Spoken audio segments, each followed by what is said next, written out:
Internal inflation theory के मुताबिक हमारी कायनात एक बहुत बड़े मल्टीवर्स का हिस्सा है। यानी हमारी कायनात के चारों तरफ अरबों खरबों और कायनातें मौजूद हैं और लगातार नई कायनातें बनती जा रही हैं। इनका जिक्र कुरान पाक में 7 आसमानों के तौर पर किया गया है। साइंसदानों का कहना है कि हमारे पास इन कायनातों की मौजूदगी के कई एक्सपेरिमेंटल सबूत मौजूद हैं। मिसाल के तौर पर 2017 में यूके की एक यूनिवर्सिटी दुरहम है, उसके साइंसदानों ने एक पेपर पब्लिश किया जिसमें कहा गया कि बिग बैंग की फॉर्मेशन के बाद बनने वाले CMB यानी कॉस्मिक माइक्रोवेव बैकग्राउंड में हमें जो ठंडे निशान देखने को मिलते हैं जिनकी शेप गोल होती है, शायद वो दूसरी कायनातें थीं। साइंसदानों का कहना है कि हो सकता है कि बिग बैंग के वक्त ये कायनातें हमारी कायनात से टकराई हों। इसके अलावा कई ऐसे साइंटिफिक एक्सपेरिमेंट्स भी हैं जो मल्टीवर्स यानी 7 आसमानों को प्रूव कर रहे हैं। आखिर ये एक्सपेरिमेंट्स क्या हैं? ये अमेजिंग इन्फॉर्मेशन आप जानेंगे आज की इस वीडियो में,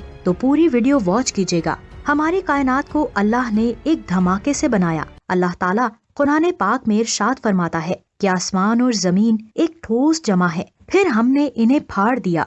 यानी आसमान और जमीन एक पॉइंट में जमे हुए थे, फिर अल्लाह के हुक्म से धमाका हुआ और हमारी कायनात बनी। और आज साइंसदान भी कहते हैं कि आज से 13.8 अरब साल पहले एक छोटे से पॉइंट यानी सिंगुलैरिटी में धमाका हुआ और हमारी कायनात बनी, जिसके सबूत साइंसदानों को CMB में दिखाई देते हैं। 1931 में कई लोगों ने कहा कि हमारी कायनात इतनी फ्लैट क्यों है? यूनिवर्स की फॉर्मेशन के दौरान जो मैग्नेटिक मोनोपल्सेस बने थे वो कहाँ है? उस वक्त किसी के पास भी इन सवालों के जवाब नहीं थे, लेकिन इन सवालों के जवाब 1981 में अलन गुथ की एक थ्योरी कॉस्मिक इन्फ्लेशन में दिए गए और इस थ्योरी में मल्टीवर्स का भी जिक्र किया गया था। इस थ्योरी के मुताबिक बिग बैंग के फौरन बाद यानी एक सेकंड के ट्रिलियनवे हिस्से में कायनात लाइट की स्पीड से भी ज्यादा तेजी से एक्सपैंड हुई। इस थ्योरी के मुताबिक जिस कायनात का वॉल्यूम पहले 0 था, उसका वॉल्यूम 1 सेकंड के ट्रिलियनवे हिस्से में 10⁻78 टाइम तक बढ़ गया। यानी जो कायनात धमाके से पहले क्वांटम लेवल पर थी, अब वो कॉस्मिक लेवल तक पहुंच चुकी थी। यानी बहुत कम टाइम में कायनात बहुत ज्यादा बड़ी हो गई। और ये भी कहा जा रहा है कि बिग बैंग के वक्त और भी बहुत सारी कायनातें बनी थी।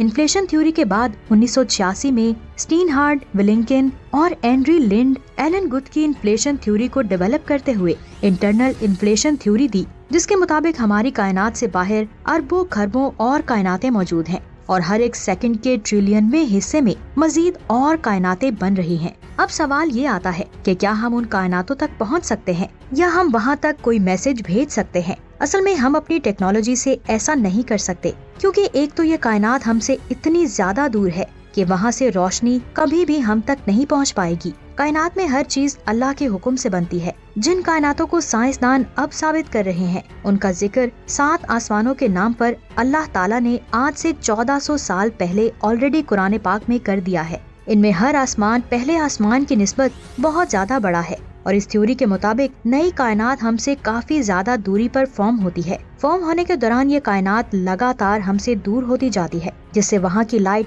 हम तक कभी नहीं पहुँच पाएगी और हम कभी भी इन कायनातों को नहीं देख पाएंगे। लेकिन क्या हम इन कायनातों को प्रूव कर पाएंगे? तो मैं आपको बता दूं कि कई साइंसदानों का दावा है कि वो मल्टीवर्स की मौजूदगी को ऑलरेडी साबित कर चुके हैं। साइंसदानों का कहना है कि जब ये मल्टीवर्स बनते हैं तो कभी कभी एक्सपैंड होने की बजाय ये यूनिवर्स एक दूसरे के काफी करीब आ जाती है, जिसकी वजह से इनकी ग्रेविटी का असर हमारी कायनात पर भी हुआ होगा, जिनके सबूत हम CBM यानी कॉस्मिक माइक्रोवेव बैकग्राउंड में देख सकते हैं। ये सेम ऐसे है कि आप अंधेरे में खड़े हैं और आप कोई भी चीज नहीं देख सकते, लेकिन जब कोई इंसान आपके करीब से गुजरेगा तो महसूस कर लेगा कि आपके करीब से कोई इंसान गुजरा है। सेम इसी तरह अगर कोई कायनात हमारी कायनात के करीब आई होगी तो हम CBM में उसकी ग्रेविटी के सबूत को देख सकते हैं। इसके अलावा मैंने CBM में कोल्ड स्पॉट्स के बारे में बताया था। ये हमारी कायनात के करीब बनने वाली कायनात के सबूत हो सकते हैं और हैरान करने वाली बात ये है कि हम CBM में इस तरह के बहुत सारे कोल्ड स्पॉट्स को फाइंड भी कर चुके हैं।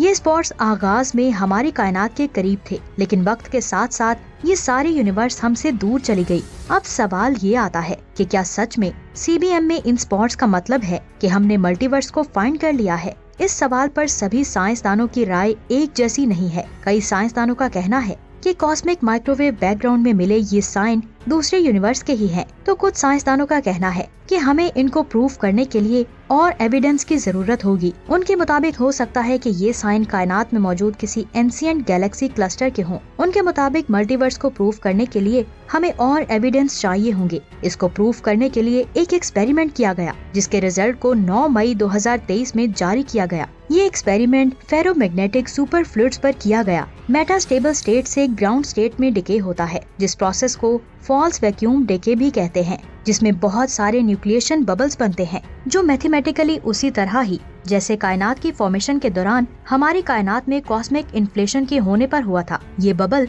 वन डायमेंशनल थे, लेकिन जब इनको स्टडी किया गया तो इनके रिजल्ट इंटरनल इन्फ्लेशन थ्योरी से काफी मैच कर रहे थे। लेकिन वन डायमेंशनल होने की वजह से इन्हें हमारे 3 डायमेंशनल यूनिवर्स से कंपेयर करना पॉसिबल नहीं था। इसलिए कई साइंसदान इस एक्सपेरिमेंट को मल्टीवर्स की मौजूदगी का सबूत नहीं मानते। उनका कहना है कि अगर मल्टीवर्स को प्रूव करना है तो 2 डायमेंशनल या फिर 3 डायमेंशनल एक्सपेरिमेंट करना होगा, जिसके लिए साइंसदानों को क्वांटम फिजिक्स की और गहराई में जाना होगा। क्वांटम फिजिक्स में जब मुख्तलिफ तरह के एटम्स बहुत ज्यादा कम टेम्परेचर पर पहुंचते हैं तो इसका वेव टाइटल, जो पहले इंडिविजुअल तौर पर डिफरेंट रहता था, अब वो एक साथ मर्ज होने लगता है और एब्सोल्यूट 0 टेम्परेचर पर पहुंचने के बाद सभी एटम्स का वेव पैटर्न मिलकर कंबाइन हो जाता है। एटम्स की इस स्टेट को बूज आइंस्टाइन कंडेंसेट कहा जाता है। ये स्टेट एक बादल की तरह दिखाई देती है। साइंसदानों ने कहा कि इन बादलों में भी वैक्यूम बबल्स बनने लगते हैं, जो कुछ ही सेकंड्स तक मौजूद रहते हैं। उनके मुताबिक ये वैक्यूम बबल्स